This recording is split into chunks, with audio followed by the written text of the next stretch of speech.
So today I'm going to show you what we have learned about the near-surface temperature and salinity structure as observed from dual sensor drifters in the subtropical South Pacific. So first I want to acknowledge my co-authors listed there, Dennis, Gustavo, Rick, and Greg. They're all here. Will help me to answer any question if you have. And then I also want to thank Sean and Mara for drifter deployments and processing the data. So this project is funded through NASA through NASA Aquarius salinity program, and also by NOAA AOML. Let me go.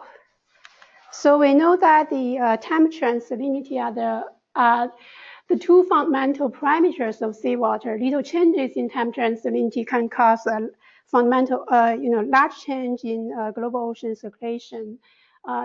Compared to temperature, salinity has received much less attention, not only because salinity has much less data compared to temperature, also it's generally thought that the temperature is directly involved in the air-sea coupling process.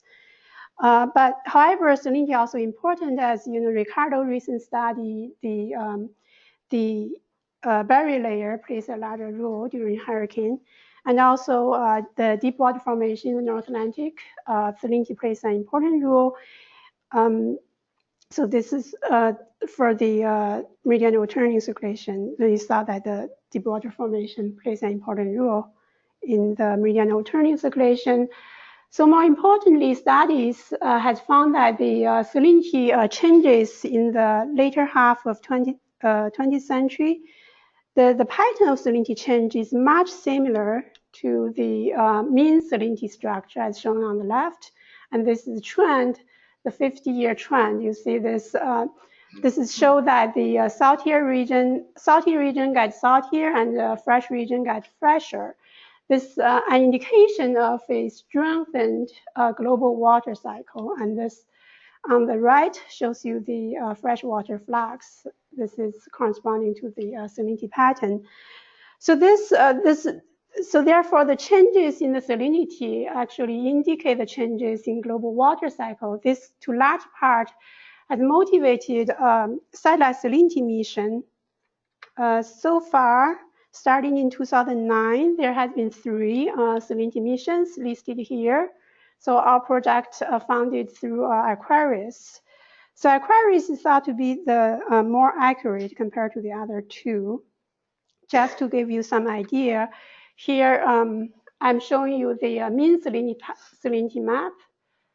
This 3-year mean from Aquarius on the top left, and this same 3-year mean from Argo graded map. These are based on a monthly graded map. This is from NASA, and this is JPL, and this is from SIO. Both are monthly graded map. You see that the spatial pattern are very similar in these 2 products. However, you do see large differences. This is the difference based on the monthly map. So the difference can be as large as plus minus 0.5 PSU. And more importantly, if you look at it regionally, like here, I average salinity in this region, as shown on the lower right panel here. The blue is the Aquarius salinity averaged in that region. Black is from Argo monthly map, and the right is the difference. So I have 2 different scales. On the left is for the salinity, and on the right is for the difference. You see that they have different temporal evolution. So this is really important to validate the data if you want to use data for climate study. So the difference, the manufacturers can contribute to the difference from satellite and in-situ measurements. So first, satellite and in-situ measure the near-surface salinity at different depths. So the satellite measurements is corresponding to like the centimeter layer, whereas the traditional in-situ measurements of the surface salinity is within like 1 to 5 meters. So here, as shown that this is the schematic diagram for the near-surface salinity profile. So there So the near surface, when the near surface layer is well mixed, we expect the two are the same. However, during the freshening event, during the rainfall freshening event, we expect the satellite environments will be fresher, whereas during the evaporative, caused a saltier layer. This one on the right shows you when there's strong evaporation, the near surface salinity may be higher than like 5-meter depths. So we expect the satellite measurements will be higher than traditional in-situ measurements. And also that the satellite and in-situ measurements has different spatial and temporal sampling. So the satellite value is really the average over the satellite footprint. So it's between like 40 to 150 kilometers, whereas the in-situ is single point measurements. The satellite also measures, satellite measurements is repeat every day, right? Same time, passing the same point, whereas the in-situ measurements is kind of more sporadic in time, is irregular. Is the satellite influenced by rain in the atmosphere? Yes, I think. And its retrieval errors? Yeah, I'm sure they consider that, but this, I don't know the full retrieval program, but but this is after retrieval, the product. It could still have that difference. So, okay. So as I showed before, the difference is based on the monthly maps. Different people grading data differently in a different way.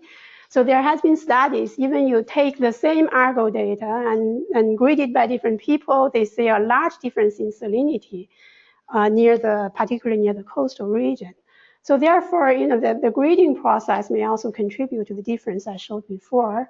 Of course, the satellite retrieval also has errors. So really to understand, what process contribute to the difference I showed before between satellite and Argo measurements, we need simultaneous measurements at the two different depths corresponding to satellite and in-situ measurements, Argo. So this is really motivated us, propose the dual sensor drifter to make measurements at the two different depths. So for my talk, first I'm going to just give you a very brief description of the dual sensor drifter, and then I'll move on to show you the data from dual sensor drifters, the 3 drifters we deployed in the subtropical South Pacific, and to show you the difference and the process may contribute to the difference. And after that, I'm going to focus on the diurnal cycle in temperature and salinity as observed from dual sensor drifters. And the last part, I'm going to give you a quick summary. So now let me start with the dual sensor drifter. So the original version of the SVP drifter with larger float and the jog is used for those dual sensor drifters. So what is unique for those drifters is that each drifter is equipped with 2 pairs of conductivity and temperature sensor as listed here. So one sensor mounted just below the float at about 0.2 meters. This is as shallow as we can get. And then the other sensor is mounted along the tether at 5-meter depths, corresponding to the Argo measurement depths near surface salinity. So those drifters collect data every 30 minutes. So those data can resolve diurnal cycle and also provide this high spatial temporal resolution time series. So the main objective when we deploy those drifters really first is to investigate this near surface structure and to understand better the differences between Aquarius and Argo. And also those data can be used compared to Argo 5-meter measurements. This 0.2 meter measurements is a better data set to validate Aquarius near surface salinity retrieval. Okay, so far, we have deployed a total of 12 those dual sensor drifters. Here I'm showing you the trajectories. This trajectory is up until, I think, June this year. So our first deployment is the 3 drifters in the subtropical South Pacific is corresponding to the high salinity region. So I should mention first that we deploy those drifters in 3 different regions with where we expect they have different process in terms of for salinity changes. So first 3 deployed in the subtropical South Pacific high salinity region. Unfortunately for the 3 in the South Atlantic, initially we want to target the Agulhas ring, Agulhas eddies. Unfortunately, due to miscommunication or lack of communication, it was deployed along the ACC. But now you can see how fast it is. So there are 6 drifters deployed during Spurs 2. Dennis went the cruise, the first Spurs 2 cruise in this eastern tropical Pacific freshwater region. So Dennis is looking at those data. I'm sure someday he will show you the results. So for today, so my talk is going to be focusing on this results from the 3 drifters in the high salinity region, subtropical South Pacific. So here is all the data from the 3 drifters on the top panels. Top panel is the salinity from, as shown you here, the drifter. This is show you first the 17 months of data. The red line is for the near surface salinity at 0.2 meters, and the black line is for 5 meter salinity. And this for drifter A, B, and C, and the lower panel is temperature, corresponding temperature. So, so I want to mention that the data is quite noisy. So I have cleaned up the data to remove, probably due to air bubbles, the large biases. And even after that, you see there's still periods with large bias, which cannot be explained by rainfall events. It's just lasted too long. So those data are excluded from my analysis. And also, unfortunately, the first drifter we deployed, the drifter A, after more than above 130 days, the salinity data is contaminated. The 2 are really far apart. So I try to use Argo data, co-locate, to look at which one is close to Argo, but it just doesn't give me any clue. So as a result, the data for drifter A after 130 days is also excluded from this analysis. So before I go into more detail, just quickly to show you the overall statistic about the difference between the 2 measurement depths. So the left panel is a histogram for salinity difference between 0.2 and 5 meter depth. And the right panel is for temperature difference. So what you see here, that the difference is really small, the overall difference, the mean and the median are all shown here. And for both temperature and salinity, the large part is the near surface is fresher or colder. And also, like you see, if you see the difference, both temperature and salinity, the difference varies over a broad range, but the mean is really small. So what really tells you here is that the mean difference we found from those drifters that is really small compared to the accuracy for Aquarius mission 0.2, and also smaller than the difference I shown before between Argo and Aquarius, which suggesting that the measurement depths cannot explain the difference between the 2 products. So now I'm going to show you just the difference in the just 3 months of data so you can see clearly. This is on the top. First is temperature difference. On the top is a temperature difference during 3 months period. And you see there occasionally there are large differences. And those, what you see, let me go back a little bit. At first, I want to mention that really to look at the what process contribute to the difference. I need other parameters. So what we use in this study, we choose to use Mero 2 products, which is hourly data assimilated products about 0.5 degree resolution. So there are other products available, like for rainfall or wind, but this we choose, everything from this product to be more consistent. So, so what you see here from the plot, that the large differences in temperature when it occur, always you see that the wind is very low. So the mixing is very weak. And so you can see this. I have, the blue bars to show you these large differences corresponding to this very low wind speed. And the bottom left panel shows you the scatter plot of temperature difference versus wind speed. This is for all data.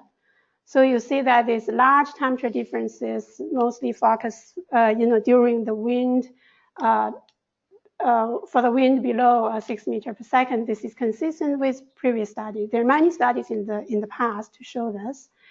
And also we found the lower right panel here shows is the scatter plot of temperature difference against solar insolation. So you see that the temperature difference tends to increase as the insolation increases. So this is the same 3 months of data, but for salinity difference on the top. So you see there are clearly large differences in salinity. It's fresher at the 0.2 meters. And those fresher events mostly, generally corresponds to the rainfall events. However, from the figure, you see that the relationship is not linear. It's not like you have a heavy rainfall and the salinity difference is large. And this is mostly because of the wind mixing. So, I'll show that later. So the lower left panel here is the scatter plot of the salinity difference against precipitation, the rainfall. So what you see that the large difference, the salinity difference, mostly found when rainfall actually below 2 millimeters per hour. The low, I think the mean rainfall over the time record is even above 2 millimeters per hour. So when we look at this, the rainfall events, when it's larger than 2 millimeters per hour, we found that during those events, the wind, more than 90% of the time, the wind is actually above 6 meters per second, which means the upper few meters is well mixed. So you don't see the difference in salinity or temperature during heavy rainfall events. And okay. So here I'm just, use two cases to illustrate the impact of winds on the near surface freshening events. So so here I'm showing you two cases. Both has rainfall. On the top panel is salinity. The red is for 0.2 meter and blue for 5 meter. And middle panel is for temperature and this rain rate and wind. So, so what I'm showing here for the case on the left, actually, if you look at the rain, it's relatively stronger compared to the case shown on the right and lasted longer. However, if you look at these two cases, you see that the freshening at the surface, this is actually smaller and the difference also smaller compared to this case on the right. So the temperature also show kind of a similar structure as the salinity. You see the cooling during the freshening, but the cooling occurs at both depths. But if you look at this, the case on the right, you see cooling, near surface cooling, but at 5 meters, you don't see the cooling. So this is really due to the wind forcing. If you look at the lower panel here, the wind during this case is relatively high compared to this. It's kind of below 6.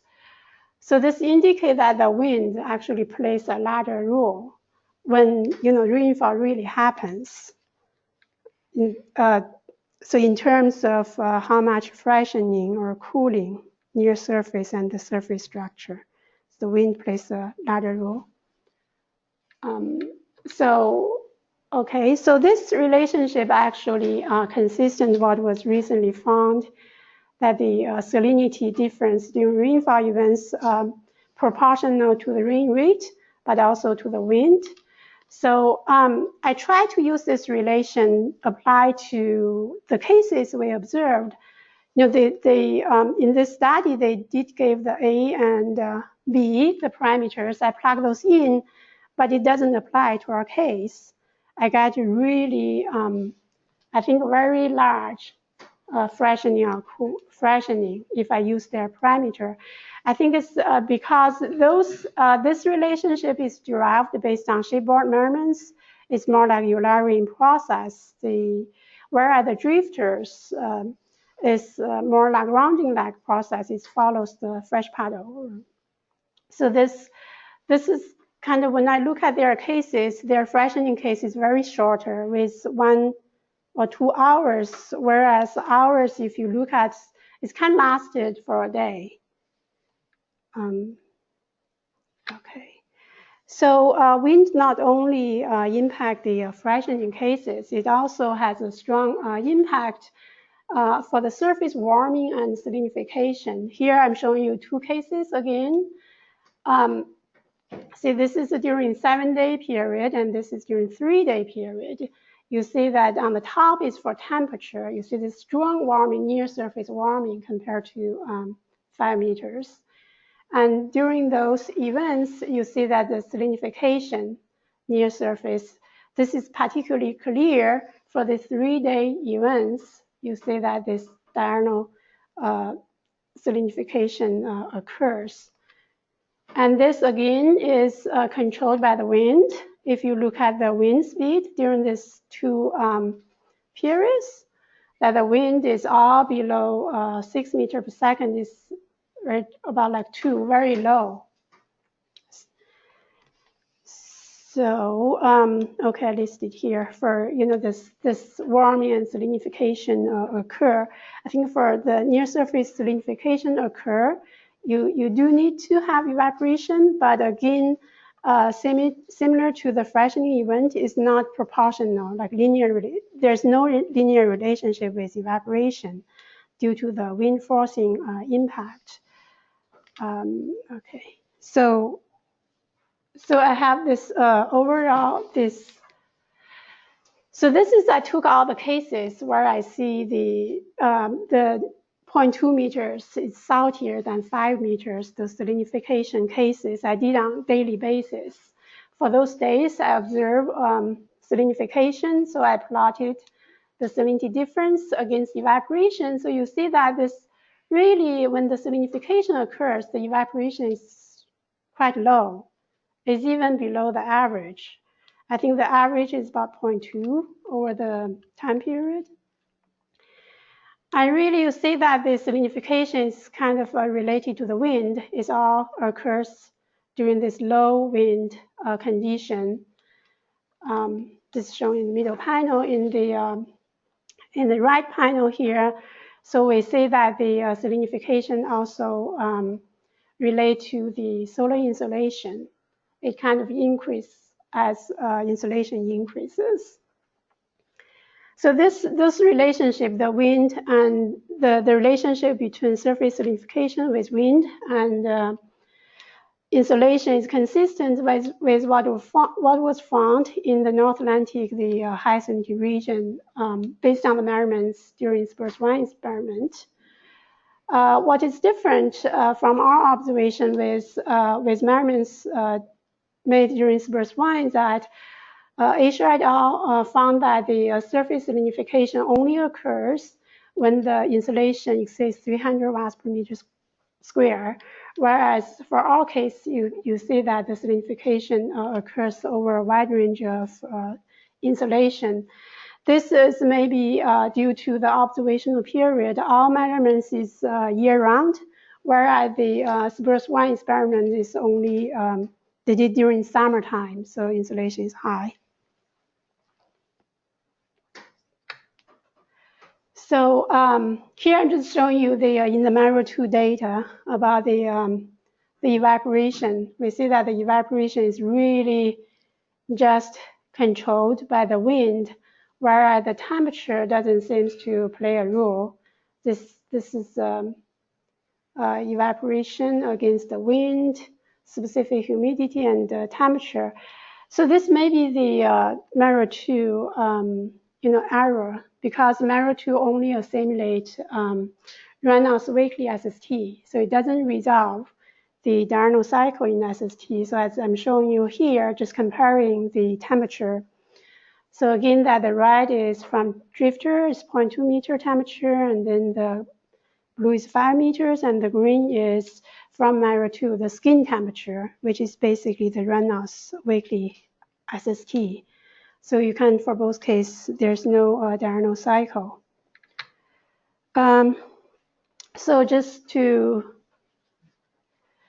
we know that from the cases I showed before, we see that when there's a freshening, we see cooling, and when there's warming, when there's salinification, we see it occurs during the warming.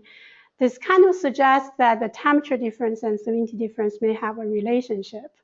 Because the temperature difference has been studied extensively in the past, if there is a relationship between temperature difference and salinity difference, maybe we can use what we learned from past about the temperature difference, use those knowledge to understand better salinity difference, the near surface difference. So here is the scatter plot of salinity difference against temperature difference. So when we separate it into cases with positive differences, we see there's a relationship. When the temperature differences increases, the salinity difference tends to increase. So for the freshening cases, it's quite noisy, but we do see there's a tendency when the temperature differences increase and salinity difference also increase. But I think we do need more measurements to understand better. So now let me move on to the diurnal cycle. So, so on the top here, I'm showing you the averaged over all the data, the diurnal cycle at the 2 different depths. So for the plot here, I have removed, I think, the daily mean from 5 meters for both 0.2 and 5 meters, just to give you an idea of the compare for the two. So you see at both depths, the temperature has a robust diurnal cycle. So near surface, of course, is stronger, the diurnal cycle. So what you see here that at 0.2 meter depths, it peaks, the diurnal cycle peaks around 3 p.m. And I think the minimum is around 7 a.m. So for 5 meter depths, the peak, the minimum and the maximum in temperature occurs somewhat later. This is probably due to the transfer of energy downward. The delay is about half hour to 1.5 hours, I think, for both. So we also look at the seasonal changes of the diurnal cycle. This lower right panel is showing you the amplitude. The amplitude, I mean, from maximum to minimum. The changes with month. You see during austral summer, the diurnal cycle is strong, and during austral winter, diurnal cycle is weak. And we also see that the phase of diurnal cycle also has the seasonal, also varies with months. During austral, this is mainly for the 5 meter depths. So you see that during austral summer, at 5 meter depths, the maximum in diurnal cycle occurs later, whereas during winter it occurs early in the day. So now we look at the impact of wind and insolation on temperature diurnal cycle. On the top left here is the amplitude of diurnal cycle depends on wind. So the wind has two major impacts. First is on the amplitude at 0.2 meters. You see that the amplitude decreases rapidly as the wind increase from 0 to 6 meters per second. So above 6 meters per second, the amplitude at the two depths much more is similar. So you don't see much difference because the water column is well mixed under high wind conditions.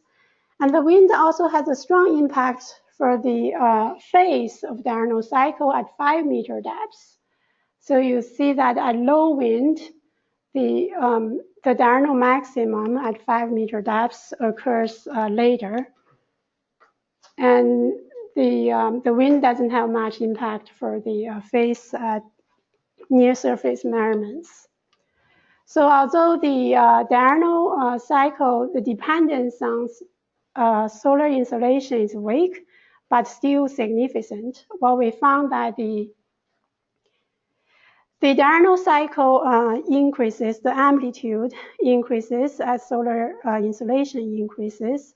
Also, we see that the time of maximum also occurs later as solar insolation increases, probably just because the duration of solar insolation is longer. So, so contrast to this robust diurnal cycle in temperature. So for salinity, we only found like significant diurnal cycle at 0.2 meter depth, and it's rather weak, about 0.05 PSU. It's kind of half of that found at 1 meter depth, I think in the tropics, from tall buoys. And let me see, okay, here. So when I look at the, trying to use freshwater flux to project the salinity diurnal cycle. So here is on the left panel, lower left panel, the blue is E minus P, and the right is accumulation of E minus P. If I use this simple equation I showed here to project the salinity and compare to what we observed of diurnal cycle, you see that the E minus P captures while this salinity increase during the first half of the day, but then their decrease from the E minus P is too strong. So when I separate evaporation and precipitation, that's shown on this left panel here. So you see that the precipitation, the rainfall, really doesn't show much diurnal cycle. It's not significant and much noisier compared to evaporation. So here I tried if I just use evaporation to project the salinity, which is shown at the red curve. This black is observed diurnal cycle at 0.2 meters, and the gray is from E minus P, and the red is from evaporation alone. So it seems better to capture the diurnal cycle. So here I look at what controls the evaporation, and this is, I think it's diurnal cycle in evaporation in black, and then the right is the wind speed. So you can see that when I compute, use a simple equation I will show later, that the wind actually contributed to about like 70% of the diurnal cycle in evaporation. But this, again, this is from Mero 2 products. It may not be true because they didn't simulate the diurnal cycle in temperature in SST. Did I see that? Oh, I think I switched the two slide, but. So, okay, so as I mentioned that the Mero 2 simulates the weekly SST. So you see that the SST, if you compare with the drifter data, where I interpolated the skin temperature from Mero 2 to drifter space and time, so you see they really follows the drifter measurements pretty well. However, if you look in a little bit more detail, the 3 months of data during here, you see that the diurnal cycle, you don't see diurnal cycle in the temperature. So here is like I use all the data during the drifter measurements and then to look at the diurnal cycle. So I show this diurnal cycle before from drifter, the right for 0.2 meter measurements, and then this yellowish, orangeish is for 5 meters. And then the black is the air temperature. I also took air temperature. So you see some diurnal cycle in the air temperature from MERA 2. But if you look at the SST, it's nothing. So we try to estimate how much of the diurnal cycle in temperature contribute to the evaporation, which is missing in MERA 2. So here I use this very simple equation, probably not right, and because the temperature also influences the specific humidity, but I only use the observed temperature diurnal cycle at 0.2 meter depths to estimate the specific humidity for saturated air for this one. I just estimate this based on the air temperature at 0.2 meter diurnal cycle to look at how this diurnal cycle contribute to the evaporation. So this blue line is based on this equation due to temperature. So if I add this, the green line, if I add this green line to the right of the evaporation from MERA 2, and then use this to project the salinity, which gives me this green curve, the projected salinity, so it's much better, matches what we observed. Okay, so here I'm giving you the correlations between the different projection with observed salinity diurnal cycle and this RMS. Okay, here, so I look at the relationship of diurnal cycle in salinity with wind. This is the only kind of relation I found with different parameters. So while you see that this is the amplitude of diurnal cycle against wind speed. So we see that we see significant diurnal cycle for wind below 6 meters per second, but really this large, stronger diurnal cycle for wind speed is actually below 2 meters per second. I summarize all data for cases with wind speed between 0 to 2 meters. You see strong diurnal cycle. You can still see the diurnal cycle for wind speed between 3 to 4 meters per second. And those two cases should be related to the strong warming, evaporation, wake mixing during those cases. And for 5 to 6 meters per second, we see something, but I think this is related to the rainfall events. It's quite noisy. What else? Okay, I think that's all I want to say before I go into the future. So just quickly summarize what we found based on the 3 dual sensor drifters in subtropical South Pacific. So the measurements, from these 2 different depths, indicate that the difference, overall difference between the 2 measurement depths is really small. So it cannot explain the satellite and in-situ measurement difference. Is in other words, that the difference is not due to surface stratification. So from our cases, I showed you that we see that the freshening and the surface salinification, those cases, is really the wind plays a very strong role for the amount of freshening near the surface or the surface stratification. So we also see that there's a positive relationship correlation between temperature difference and salinity difference, particularly for the salinification cases.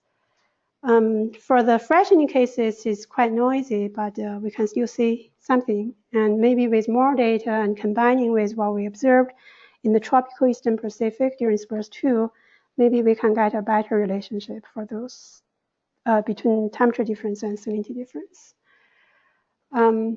So in terms of diurnal cycle, like I just showed that we see a strong diurnal cycle for conditions when the wind is below 2 meters per second, even though we see diurnal cycle, when the wind is below 6, but between 3 to 6 is quite small. So this is, so as I mentioned at the beginning, one of the projects we want to use those drifter measurements is to evaluate the Aquarius data. Here I'm just showing you how it's really difficult to validate it in terms of collocation. So here, the right line, this is for drifter B and C. The top panel is for salinity, drift opposite B and C for salinity and for temperature. So the gray dot here is I collocated the Argo profiles, Argo data within plus minus 1 degree latitude, longitude, and 1 hour. It should be half an hour because we have half-hourly data. And the blue curve is I interpolated the monthly graded Argo product into the drifter time and space. So so really you see that the temperature, because of the diurnal cycle, you see they're closer. But then if you look at salinity, they have large difference. Here, the gray dot, the size is, I use the distance between the drifter and the Argo measurements. The smaller the dot, which means they're very close together. Then you see that the difference is not really proportional to the distance. It's really hard in terms of, if you compare two different data, just because of, I don't know, the small distance. But this is also in the region. I think the salinity doesn't change much. It is high salinity region, as I show. I'm not going to go back at the beginning. The salinity really flat. So I think that's we still need more study to look at the data from different measurements. And this difference really, I think, kind of suggesting we need really simultaneous at the same location measurements at different depths you want to validate, and also parameters. So this is what I'm, just did before the seminar for the Argo data. And I mean, that's also indicate why at the beginning I said, like, for the first float, I had a hard time to really use Argo data to determine that 0.2 meter salinity is good or 5 meter is good, because there are two, for the first drifter A, that the salinity has departed the two measurement. So we excluded those data. So just for future plans, this is actually, Dennis is leading on this. Because as I said, if we want to look at, what really contribute to the difference between the two measurement depths, we need simultaneous measurements and also parameters. So this is, what is that, little weather station Dennis ordered from somewhere. He can tell you more. This can give you all different kinds of parameters which we can use to further, understand better of the near surface structure. Because, the relationship, we found so far is really based on the comparison with MERA2 data, and this is really kind of a large spatially average data. As I can show you the comparison with Argo, so it's really quite difficult to collocate the data. So that's why we need simultaneous measurements for salinity and also parameters to understand better the near surface structure. I think that's all. Let me see. Yes, thank you.